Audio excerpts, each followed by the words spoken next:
this Wednesday. We're allmicrichards.com, broadcasting live from the DKI studios in downtown Toronto, 234 King Street East out of the Pacific Junction Hotel. Oh, we've got one of our favorites today, the lovely Liam McGuire. He's going to tell us a real crazy story about a Hall of Famer, hockey legend, and something that he did on his own dime, which I don't think I've heard anyone do before. It's great to tell a good story once. That I like. That's what I enjoy.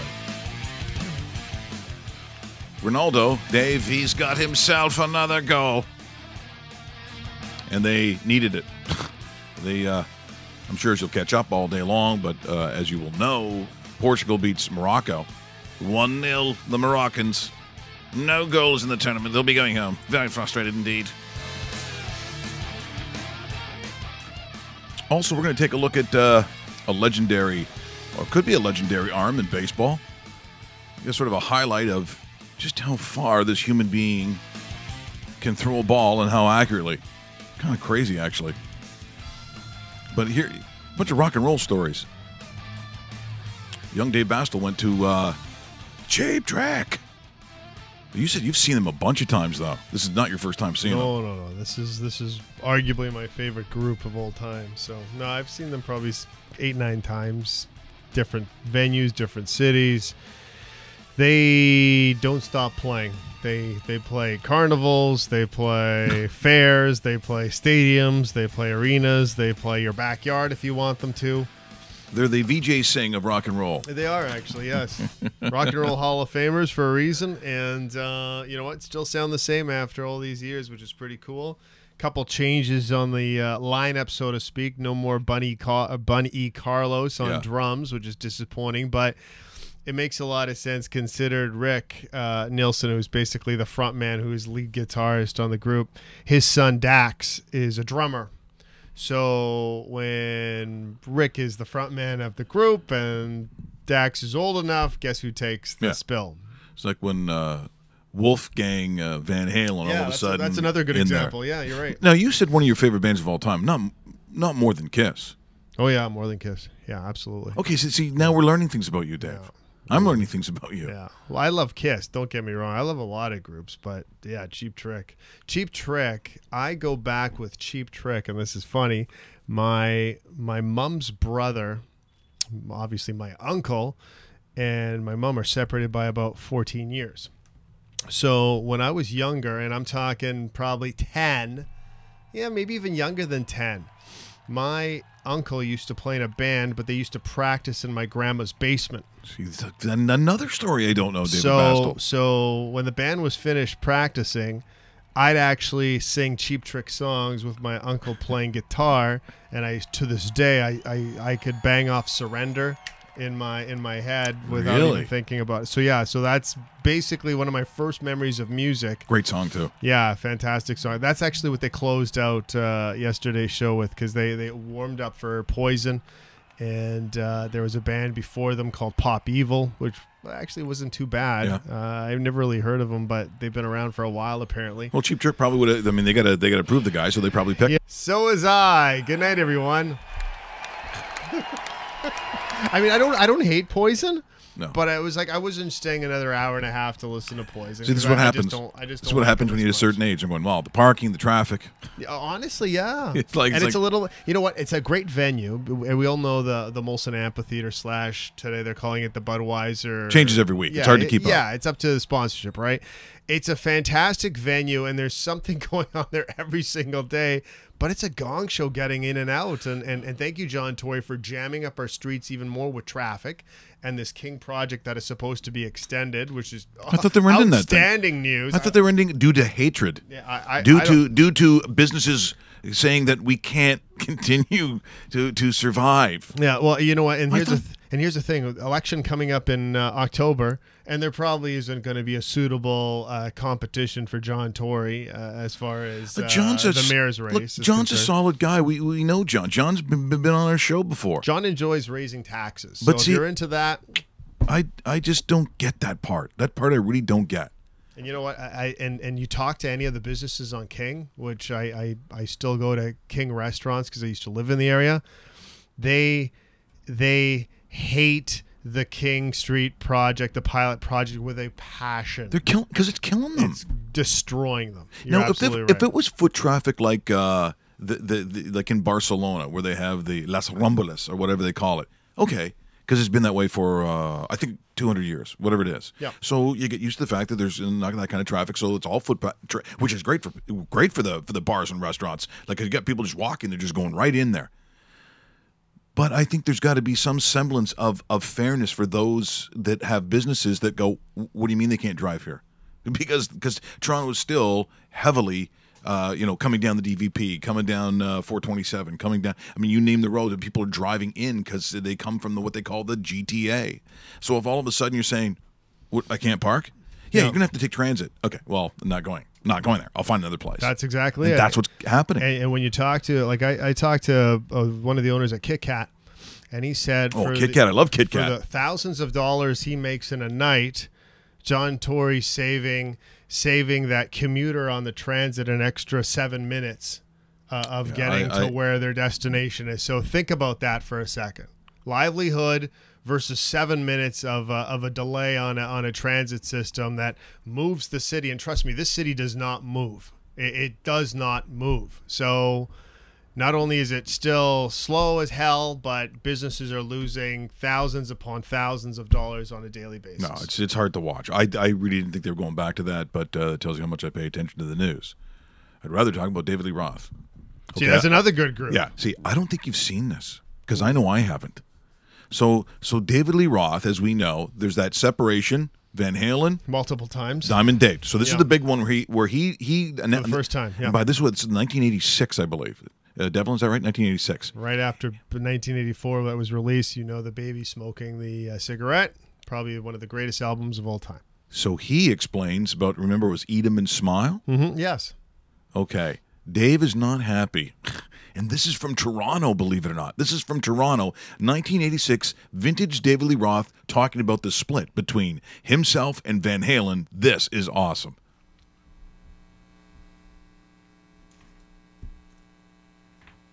Oh, you're kidding. There's no sound on this?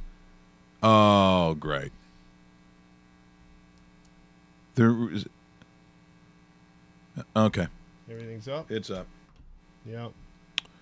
All right. Woof. Now I'm nervous. Okay. Now I'm nervous. I don't get that.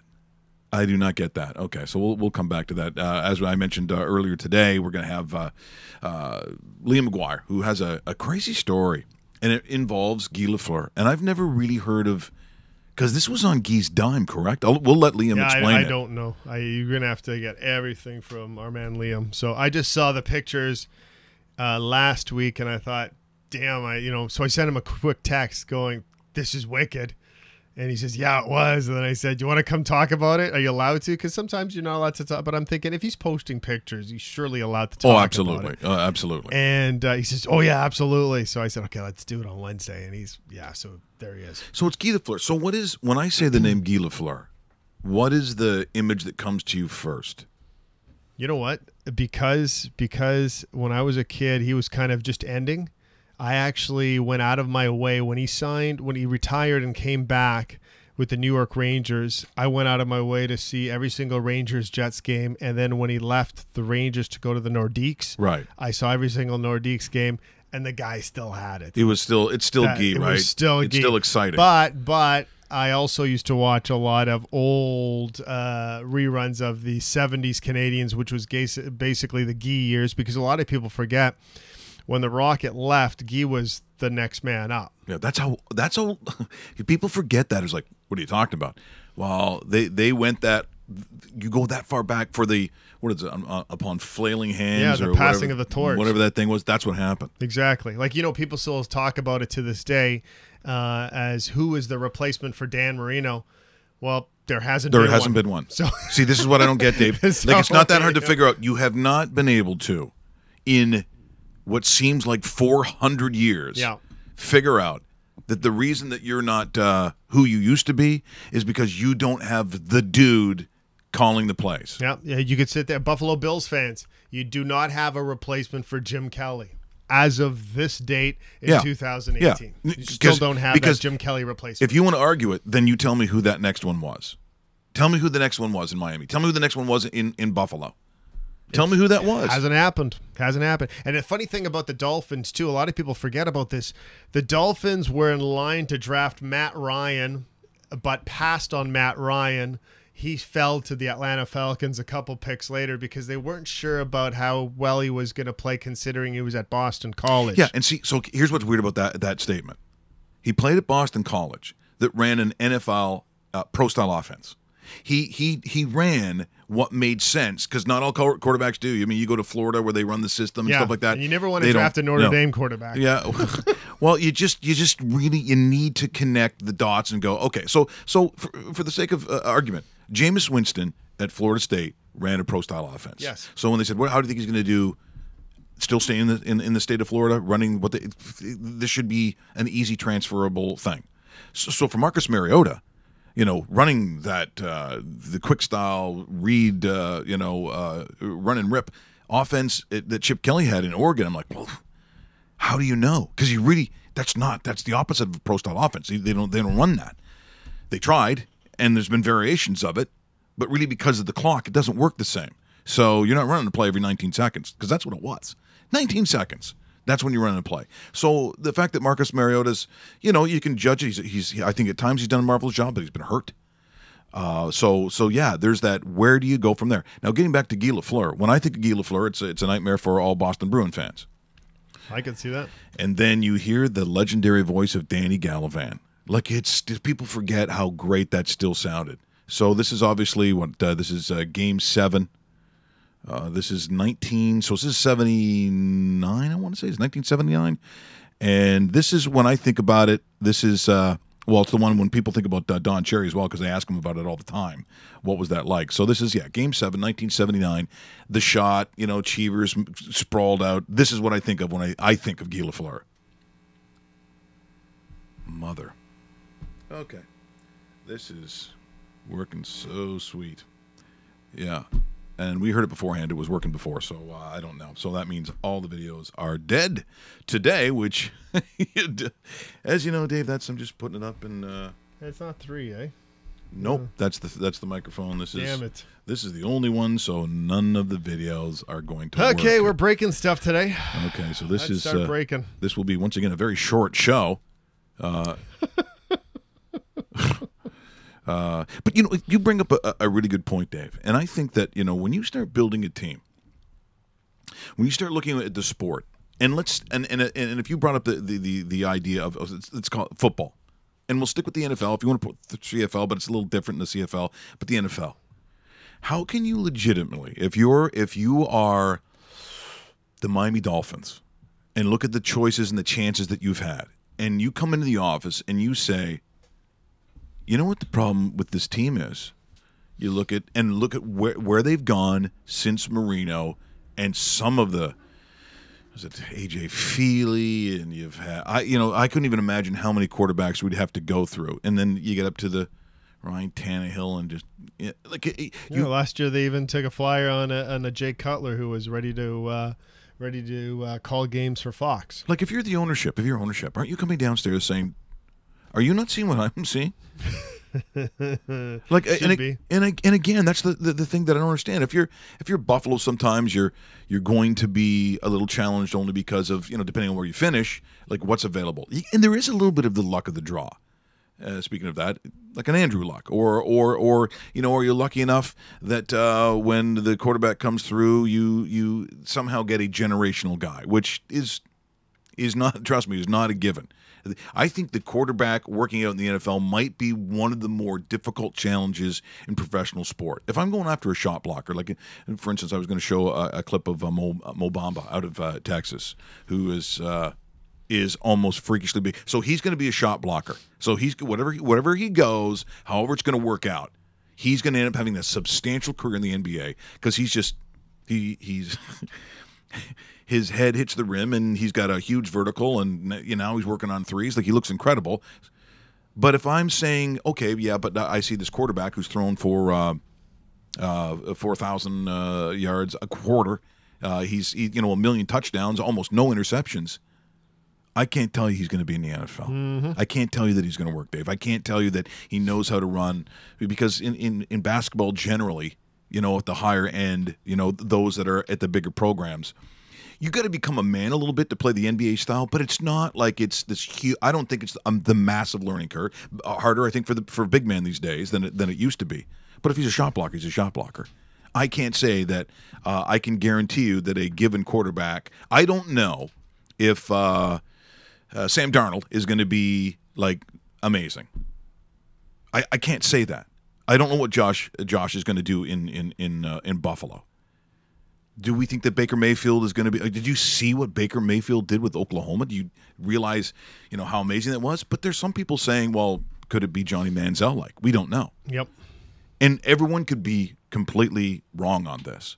But I've never understood how you can't get. I mean, after the offensive line, because that for me as a football guy, you need to have the offensive line. But boy, you need a stud quarterback, not someone who's pretty good. I want the dude. Yep. Dan Marino retires in 1999. You ready to hear the list?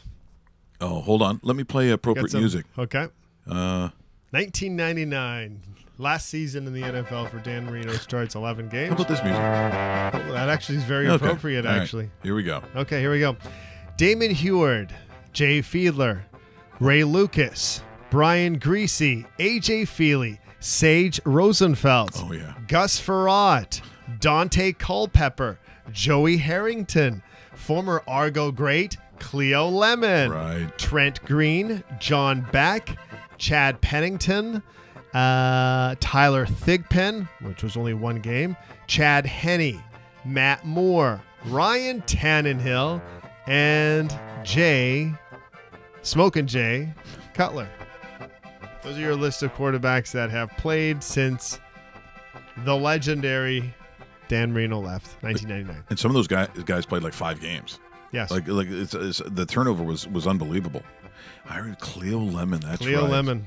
Yeah, that was weird to see that name on there because the guy in 2007, he actually started 7 games. Yeah. He backed up Dante Culpepper the year before after Joey Harrington went down with an injury for 1 game. So altogether, he has actually 8 Dolphin games under his belt, which is half a season when you think of it. I was never a fan of Dante, even when they were Minnesota Vikings running hot, with the Vikings. But it was a hard position to play with the Vikings because you'd have to heave it up high enough for Randy Moss just to come down with it and hope that it was within 5 feet of him. Yeah, that's a tough throw. It is a tough throw because God knows it was never in the numbers. It was always. Do you know why he did this? Did you hear the story? Why he did this before every game? No, I'm not familiar. You're not going to believe that because he did that, right? You guys said, okay. Don't go. And he come up and You can put it on me, Devin, as I'm showing the people. Yeah, this kind of thing. So it was like the when he played in high school. Oh no, he was playing basketball. Okay, and he said it was the worst traveling call. This referee called traveling. It was the worst call he'd ever seen. So to honor that before every game, that's why he did it. Wow. From high school, a basketball game. He's not bitter about that. Yeah, way to let it go. Yeah. Oh. Do you think the official's going, oh, don't do it again. I swear to God, I'm going to lose my shit. 11, 2. You motherfucker! Yeah. Jesus, Gladys, get me some more beer. He's doing it again. The official that called it on him when Dante was in grade 11, it was probably 75 years old at the time. Usually I don't know, a retired priest, but you missed that traveling. Because it's either that way or a guy goes, he's mocking who? I don't remember. he probably had no idea. Seriously. No recollection. Devin, you're looking excited. Why? Are you going to try this again? You think you can make it work? I think so. Okay, so let's try. So here's my memory. Smoking Devin. Take 2. See, now every time I'm going to be doing something that's going to remind me of Devin. Oh, yeah. So here we go. Guy Lafleur, 1979. Game 7, Boston Bruins. Left in the penalty, a minute and 27 seconds left in regulation time. Boston 4, Montreal 3. Lafleur Watch Cheevers. coming out rather gingerly on the right side. He gives it into Lemaire, back to Lafleur. Oh!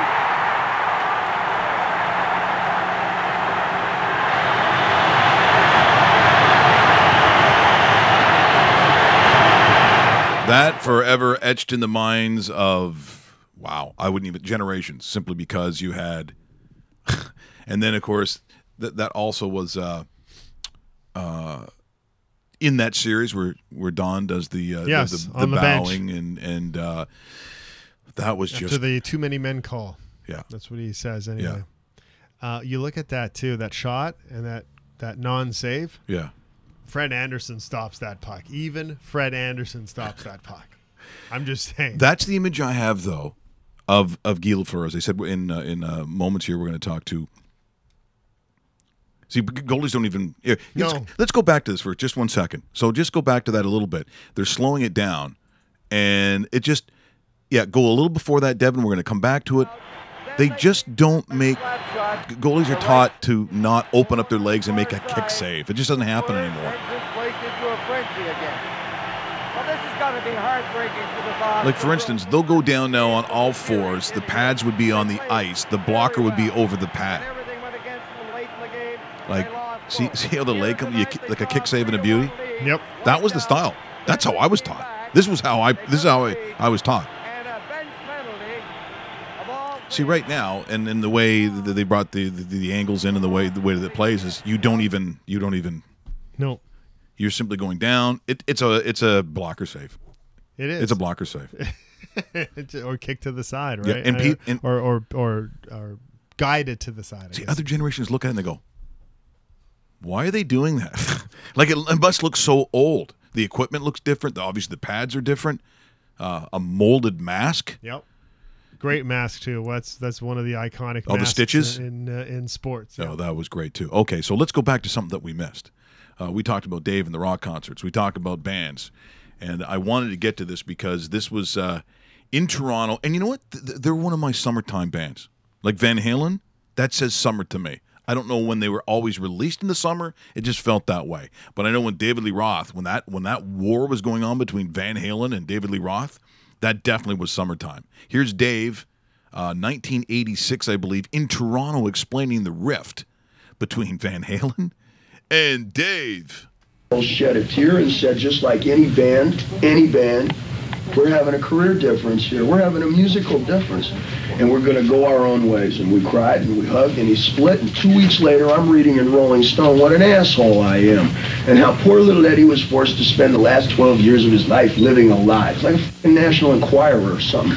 And here comes his wife, to back it up, and on and on and on. So I stayed quiet for 6 months, 7 months.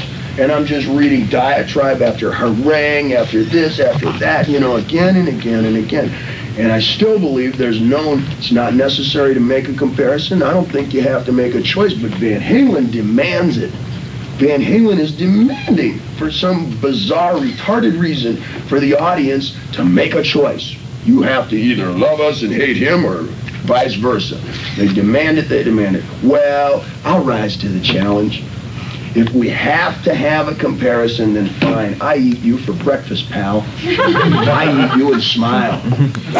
Give me a bottle of anything and a glazed donut.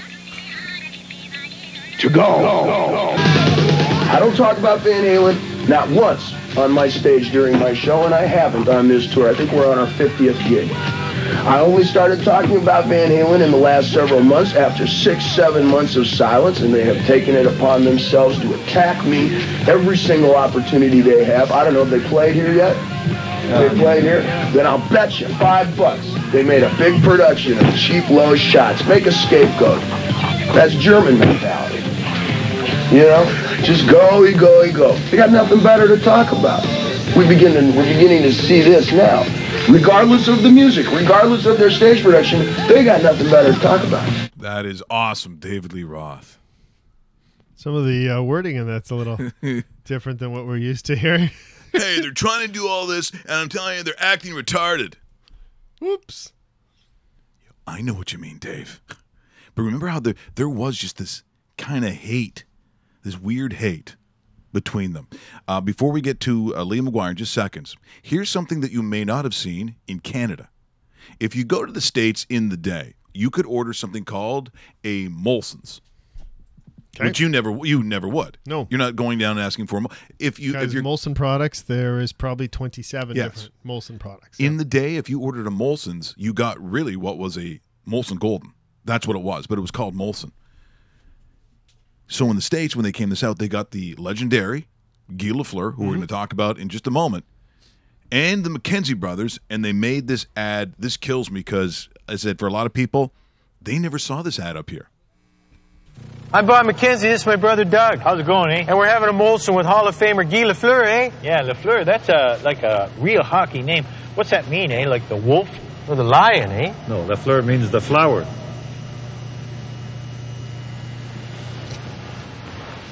Well, like a tough flower, eh? Like a dogwood or a snapdragon, eh? Roses have thorns, eh? They're tough. You're tough. Molson's with the McKenzie brothers and Guy Lafleur. So awesome. You look for Liam McGuire, the legend, the man. Let's see if he picks up that phone. He's very popular, this man. Looking for, once again, this is, like when they have the movie of the week and you're looking for the prizes. Hey, gang, you've reached Liam McGuire's voicemail. Please leave a message. Okay. Come on, gang. Oh, this is going to be beauty. You know what happens when this goes on, you got to put it back in there. So I'll send him a text right now while we're talking. Oh, Yeah. by the way, Ted Nisbet, look at the Patriots. What happens post Brady? Ted, take it easy. Yeah, nobody cares. Ted. The 75 Super Bowl championships aren't enough, right? I hope the Patriots move to a different city. By the way, Ryan. I was going to say Our good something. friend- I was going to say something else and go Yeah. David Lee Roth on everybody. So Ryan MacArthur, the solid member of the Richards Army. Ryan MacArthur's awesome, Yeah. by the way. Said, just heard the list of Miami Dolphin QBs after Dan Marino. They should put those names and numbers around the stadium to honor those players. What a disaster. That's a pretty big stadium, Ryan. Can you imagine just filled, someone from Europe comes and goes, oh, these are the great players?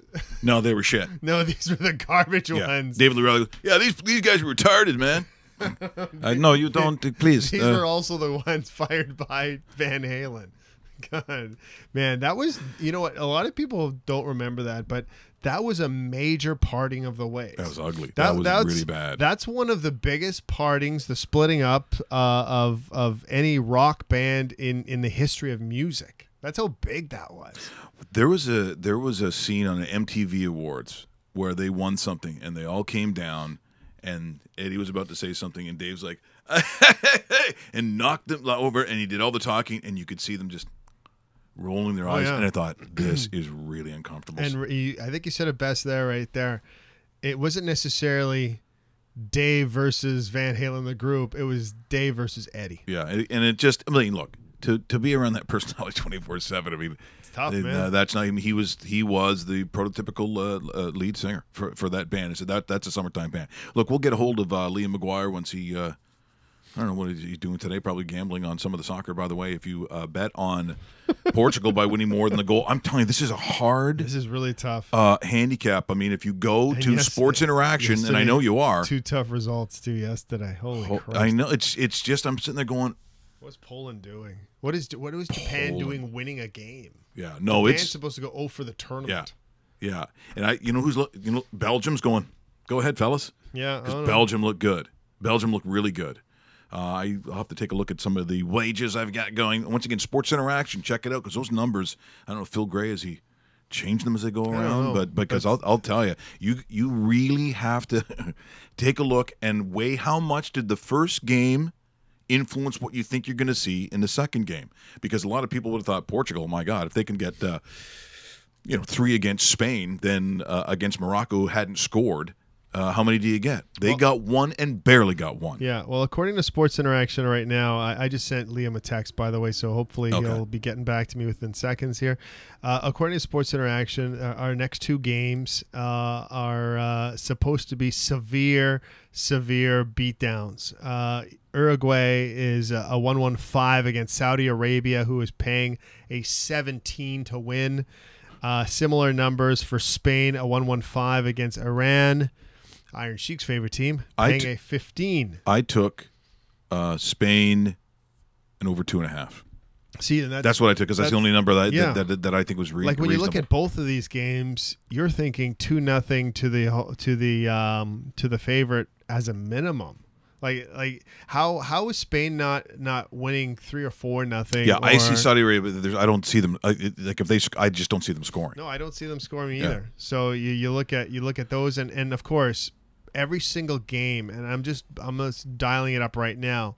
There's 71 bet possibilities between Saudi Arabia and Uruguay. There's Asian handicaps, first goal scores, anytime goal scores. If you think a player's going to score at any time, you can bet that. First half, second half, correct score. Home team to score in both halves. Away team to score in both halves. How many corners? Total corners, fouls, as far as who gets the most, who gets the least, how many total bookings. Everything is on the site. So, you can't sit there and say, oh, I got a feeling for this. Well, you know what? Chances are it's on Sports Interaction and you can bet on it. That's how extensive the bets are and what you can and can't do. Still the $200 bonus, by the way. Make sure you sign up. It takes about 23 seconds to sign up. You click on the box that says, where did you find us? Drop down menu comes up. Raw Mike Richards. They double your first deposit up to $200. 200 becomes 4. It's really easy. The tournament literally just started. You should be getting a little bit of a feel for it, or at least more of a feel for it. So get in on it, and really no excuse if you have a feel for what you think may or may not happen. Here's what I've got. Here's the massive parlay. You ready? This is again Sports Interaction. This is what I've taken. I'm putting in CFL as well. Blue Bombers -2 and checkmark. Okay. At Montreal.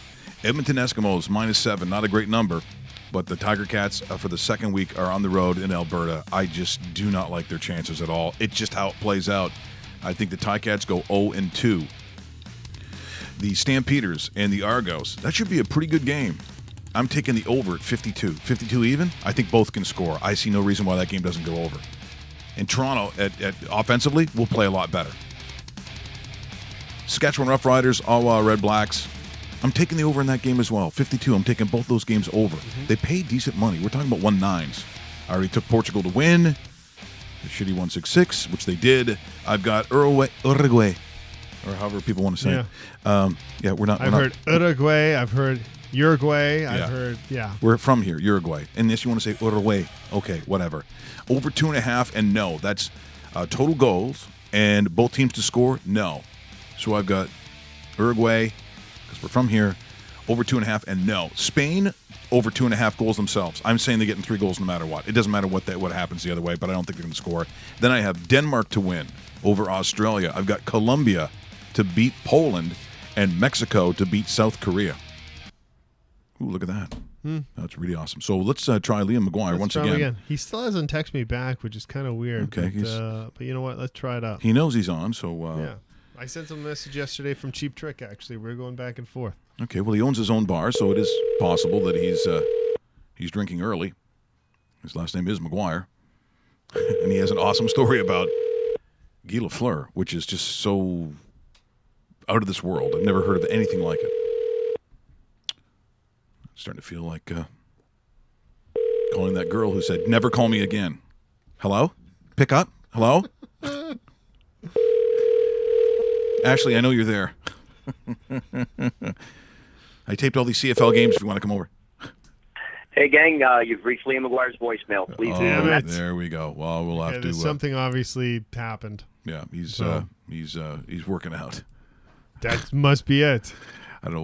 We'll get to his story in a moment. Hanging and banging. Main Street Gym. Major League Baseball.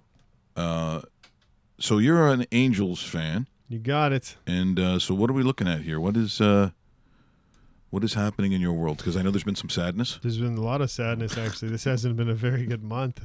And because this looked like it was going to be a really good year. Ohtani is out forever. Yeah, what is that? So seems brutal. like it.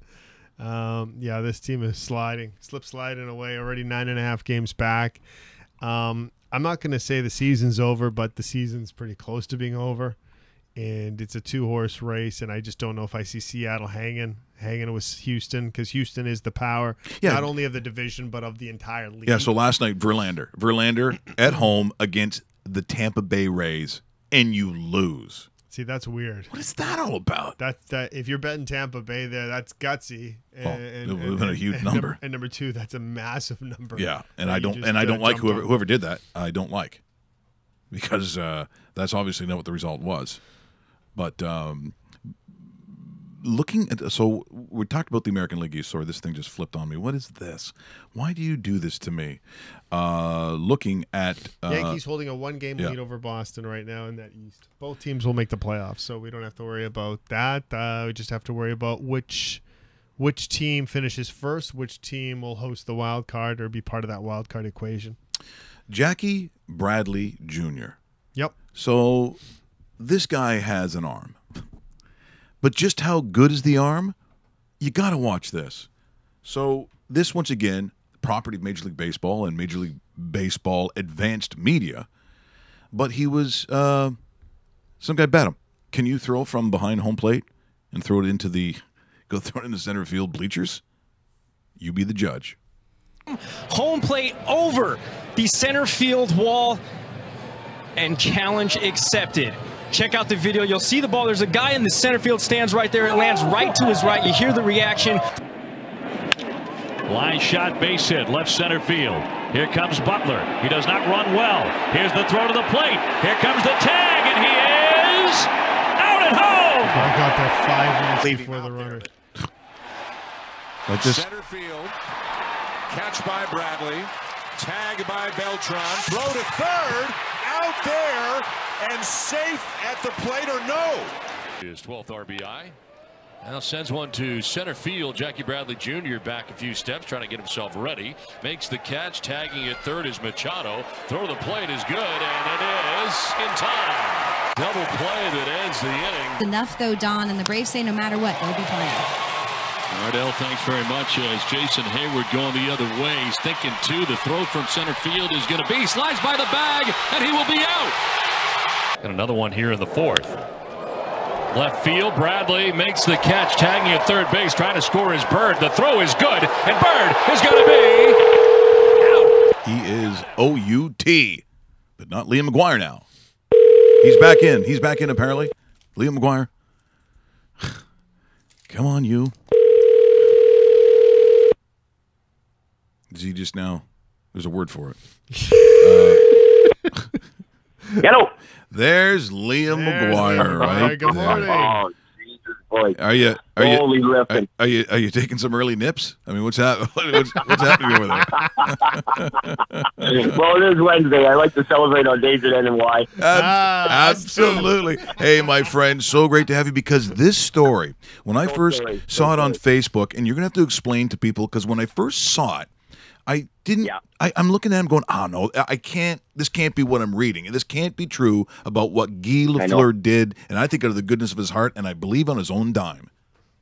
Yeah, Mike, absolutely. I got to tell you, I've been kicking around this industry and in and around NHL players professionally in some way, shape, or form for 37 years, and I've worked a lot of really cool gigs, and I've had a lot of fun things personally and professionally, as many of us have that have worked in the media at any extent of time.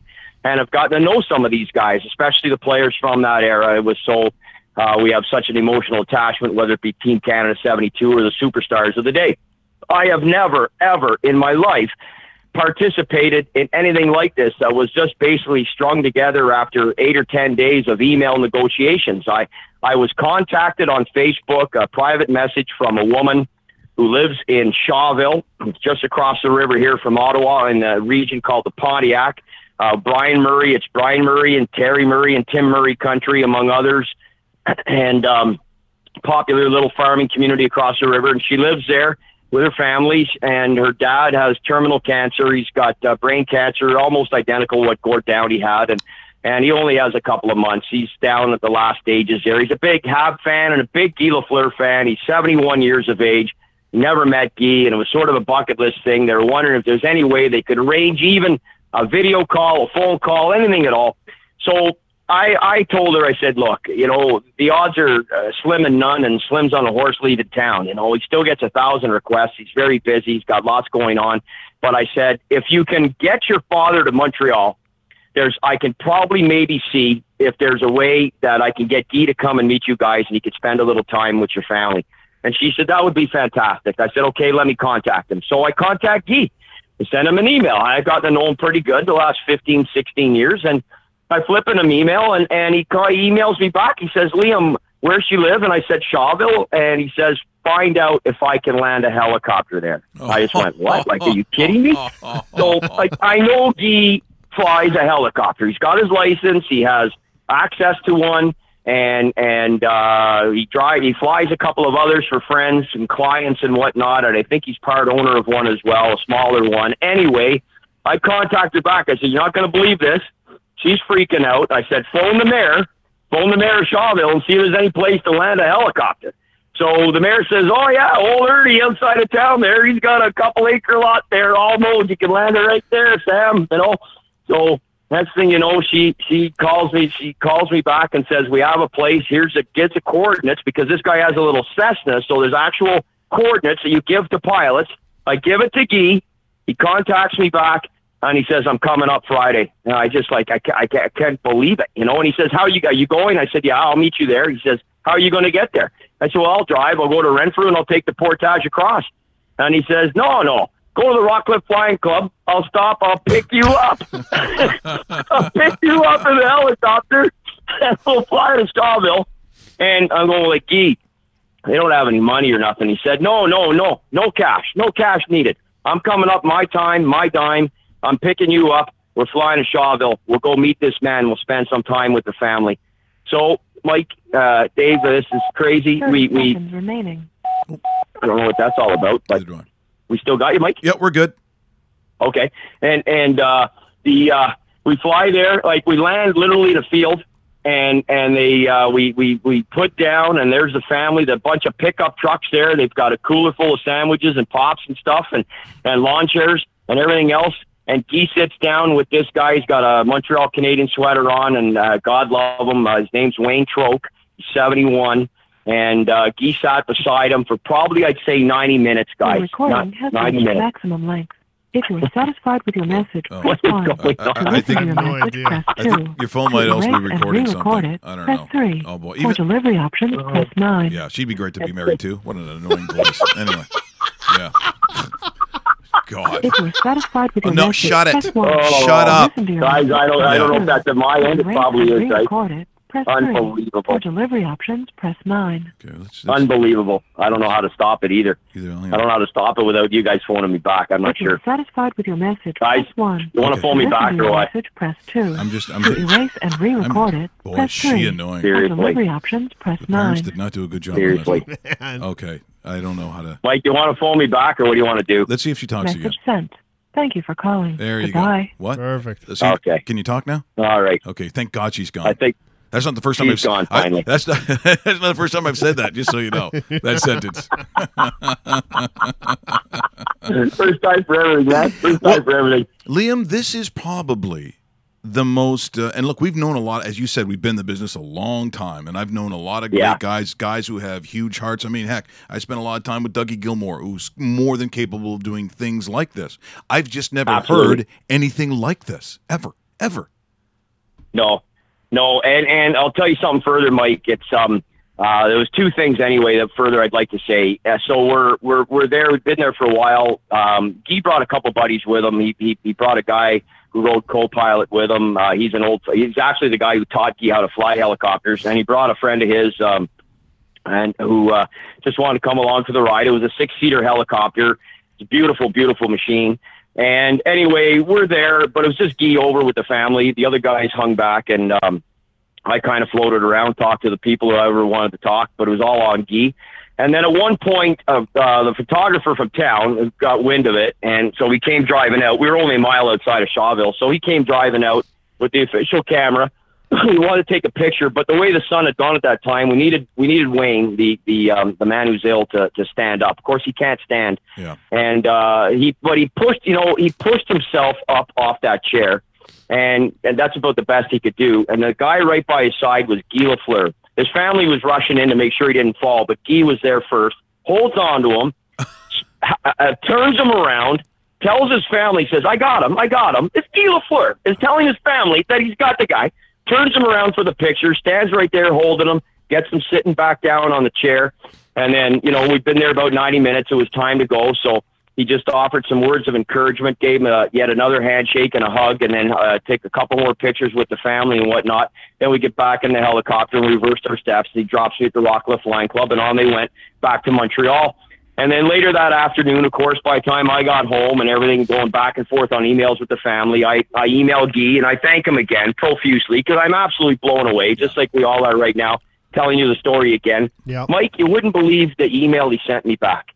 You would not believe the email that Guy Lafleur sent me back. The compassion that he has for that family. He's saying, I'm so overjoyed to be there and see that they were thrilled to see me. I was thrilled to spend 90 minutes with that family. I could sense the love they have for each other. I know it's a tough time. If I was able to brighten their day up a little bit, I was happy to do it. I'm looking at it going, what is going on? And I mean, it just is a level of compassion and generosity and understanding and wellness and of humankind that you just can't even comprehend, of a guy who's one of the 10 best ever wear skates in the history of the game of hockey. And it was absolutely amazing morning last Friday. I just don't know what to say, Mike. It was just unbelievable. Well, that is true. It's tough to put into words, and Dave and I were talking about it, and I said, this isn't a Budweiser thing. This wasn't a Molson thing. This wasn't a bank. No. This wasn't a guess who's going to show up and we're going to record it and we're going to have, and then we're going to put it on the internet. This was the man's personal choice to do this on his own dime with his own time because he cared about a family. And I'm saying, it makes you. And we talked to Joe Bowen. We talked to Joe Bowen yesterday about a bunch of things, including him going into the Hockey Hall of Fame. But he is also what I call a lifer. These guys so immersed, like yourself, in the hockey culture that there are times where it does make you proud to be Canadian, because I think ultimately this really reflects on the way that we like to see ourselves. We just hope that our greatest, our brightest, and our best think that way too, and they do. It's why we came together as a nation in a hockey culture around Humboldt and that disaster. This is truly, I think, if Trump wants to understand exactly what Canada is, send that video. I mean, just send. Yeah. This is who we are. And again, you talk about being in Murray country. I mean, you got that right. I mean, and people may not understand in that area just what that family and the brothers all mean, but that is just almost sacred ground, I would say, for a lot of people because of that family. It's the hockey culture, and you have experienced it more than anybody else that I can even think of. And the fact that this blows you away, that puts on a scale that is almost, again, without words or description.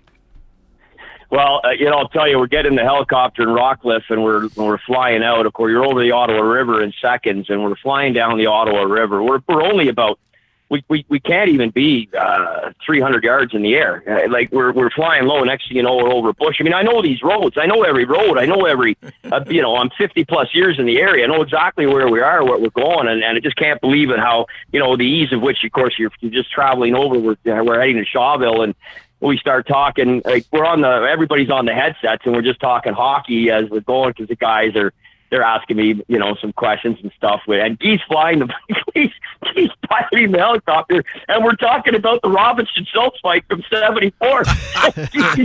He's piloting the helicopter, chiming in, making the odd comment while these guys are drilling me about the fight and everything. I'm going, oh yeah, and it's just so surreal, man. Yeah. And then we come over the land, and we're circling around, and you see the people below in the pickup trucks, and they're waving at us, and we land. I gotta tell you, man, it was out of Hollywood. Yeah. It was right out of a movie. The whole thing literally was out of a movie. Amazing story, Liam. Let me ask you this before we say goodbye for another day. Mike and I were talking about this prior to getting a hold of you. Every player has multiple highlights that you'll always remember. Hall of Famers like Guy Lafleur, and the one that came to mind for us is that '79 Stanley Cup Final, Game 7. He scores on Cheevers, accepts the drop pass, and beats Cheevers to the low left side. Is there there a different goal in your mind, knowing Guy and watching Guy as long as you've watched Guy in his career? Is there a better goal than that you remember? If you have to say, listen, give me one Guy Lafleur goal that's going to be on the plaque of the world for hockey goals by Guy Lafleur. Is there a bigger one than that? No, that was 79 semifinal, Game 7, and it was actually Gilles Gilbert was the goalie, it was a Thursday night, May 10th, and I was there. I was in the building with my late father. I was at the Forum 344 times in 21 years. 78 of those were playoff games, and that was one of those games. And we had standing room right behind the Reds. And as God is my witness, when Lafleur scored on that drop pass on that too many men on the ice power play from Lemaire, as you said, that railing shook that night. That's the loudest, most intense eruption of noise I have ever heard anywhere, anytime in my entire life. And I've been in the building for some big moments a lot of times the world over, and I have never heard anything like that. And that railing shook in the Montreal Forum that night. And by his own admission, that is the greatest hockey game Guy Lafleur ever played. The Habs are losing 3-1 going in the third. He assisted on Mark Napier's goal. He assisted on Guy Lapointe's goal, tie the game. Dryden had a tough night. Middleton stuffs one from behind the net to make it 4-3 with 3 and change to go. And then the too many men on the ice penalty. It was actually 7 guys on the ice, not just 6. Jean Rattel was the 7th. Stan Jonathan was the 6th. Yikes. Rattel went back across the boards. Jonathan went in, checked Napier. D'Amico makes the call.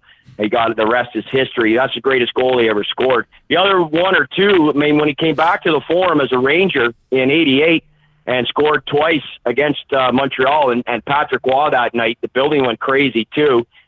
Dick Irvin listening to that call is unbelievable because you never heard anybody on the opposition team score and get that type of reaction. But it was Lafleur, what he meant to people. And we really saw this last Friday to Wayne Troll. Keep in mind, he's 71. He's a guy who saw Beliveau and he caught the tail end of Rocket Richard. Yeah. But Lafleur was his guy. And Lafleur was unbelievable. I could cite you another 8 or 10 goals that I vividly remember, but that one in '79 and Gilles Gilbert, given the circumstances, to tie it in Game 7 and force overtime was unfreaking believable. For 6 years, he was the best player in the world. He took over from Bobby Orr. From 75 to 80 inclusive, Guy Lafleur was the best player in the world, and he proved it on the ice, and now he's proving it proving it off the ice all these years later, how great he still really is, and just what his whole thing means. It's just incredible to me. But no, David, 79, baby, May 10th, 79, Game 7 semifinals against Boston is the greatest goal he ever scored, by far, bar none. Liam, as I said, that's just we'll be tweeting this out because this story is incredible. Giving me goosebumps, Liam, with everything you've just said today, man. Awesome. But Oglethorpe, let's talk about that book. So that deal is done, and So tell us about that. I'll give you the update. So I fly to Vancouver a week from Thursday. And by the way, it's Goldie's birthday today. Hey, there you go. Happy birthday. It's his birthday today. He's 65 years old today. And hopefully he doesn't knock anybody out tonight. He's so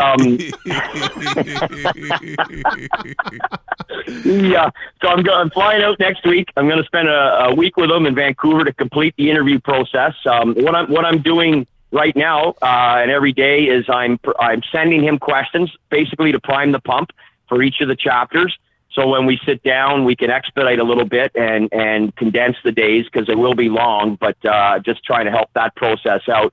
Now, as I'm going through it here and sitting here and just looking at the notes that I made when I saw him before Christmas, I'm looking at this thing going, people are just not going to believe this. This is the most insane story that's ever going to have been written with a sports component, in this case hockey, and a little bit of bodybuilding because he got into that competitively when he retired from hockey. But the story from A to Z of this guy's life to date, and that's why it will be a movie, is because it literally is a movie. It's a Hollywood script that has written itself because these are the things that he did. And it's incomprehensible when you start discussing it. And there's reasons for it, how he grew up, where he grew up, when he grew up, the attitude with which he grew up, how he was taught by his late father, who was a World War II commando hero under the command of Lord Mountbatten himself, how he how he played, his protection, his overall view of the things that he absolutely detests in the world.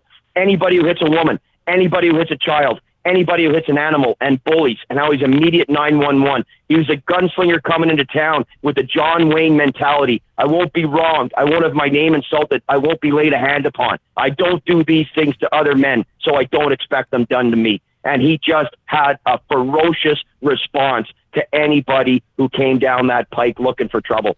And it's just, I mean, he was shot, he was stabbed, he should have died several times. It's all going to be in the book. And then through that all, he played pro hockey. You know, he was in NHL camps. He played in the WHA. He played against the Russians. He played against Gordie Howe. He played in junior national championships and midget national championships. Albert Cava calls him the best penalty killer he ever had. The guy could skate. He could fire a puck. He just had a switch, and it went off all the time. And it's going to be an unfreaking believable read. You're not going to believe it when it comes out. Well, I want to be there for wherever the launch party is. Dave and I got to be. The launch party is going to be at Liam McGuire's on April 16th, 2019, and that's when we're launching the book. And Goldie will be there. The Ottawa firefighters are flying Goldie in.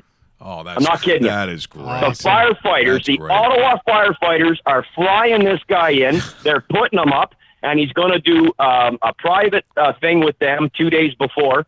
And then he's coming to Liam's. The restaurant's got my name on it here in Ottawa. And by the way, anybody that listens to this that ever wants to meet me at Liam's, if you say you listen to me with Mike and Dave, I'm buying the first round. Well, and we're doing the launch at Liam's next April. And I tell you what, guys, it's gonna rock the world when this book comes out. It's gonna rock it. We should do the show from there. We should do the show from. We should do a remote from Liam's. That would be on that you day. know what? Yes. On that day. Yes. That would be unfreaking believable. Yeah, very reasonable rates. Yeah. Hey, buddy, thanks so much. Let's talk about it, man. Fit it in. Absolutely, you're a beauty. Thanks, bye. You're fantastic. Thanks, Liam, all right, buddy. lads. G'day. Yeah, there's the one and only Liam McGuire. Boy, it's that story though. Come on, amazing. Right when you think that.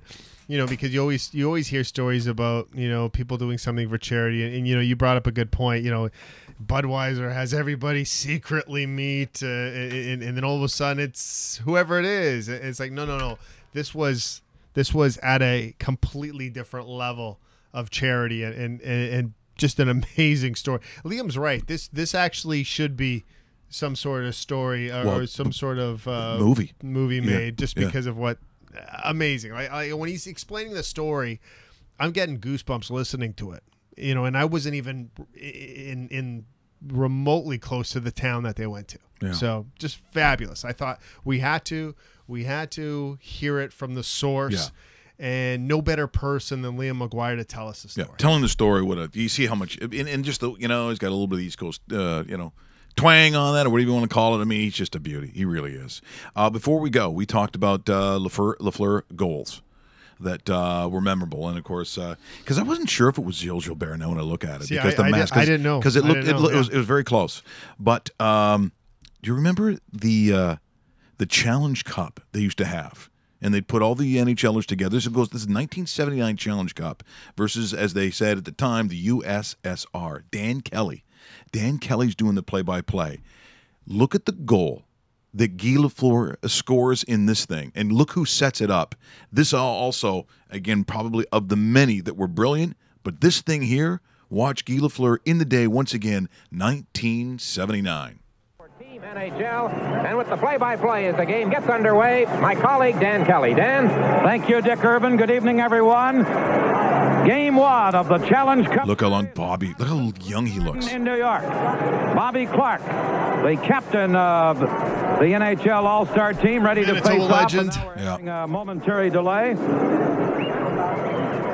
The starting goaltender for the Soviet Union, Vladislav Tretiak, a man well known in international competition. And the starting goaltender for the National Hockey League, the Montreal Canadiens' great goaltender, Ken Dryden. Look at that. That's so cool. Standing at center ice, ready to drop the puck momentarily. And stepping in to take the face-off is Petrov, number 16 for the Soviet Union. Here we go in New York. Segenkov, number 7, firing it into the NHL zone. Borja Solming fired it back out. Soviet Union in red. The NHL All-Stars in their white uniforms. C shot into Bobby Clark. Clark into LaFleur. Shoots. Nice start. Madison Square Garden, so as you know, Dave, that's the show time. Oh, yeah. The NHL All-Stars take a lead, and the NHL All-Stars are pouring off the bench to congratulate Guy Lafleur. The fans chose the starting lineup.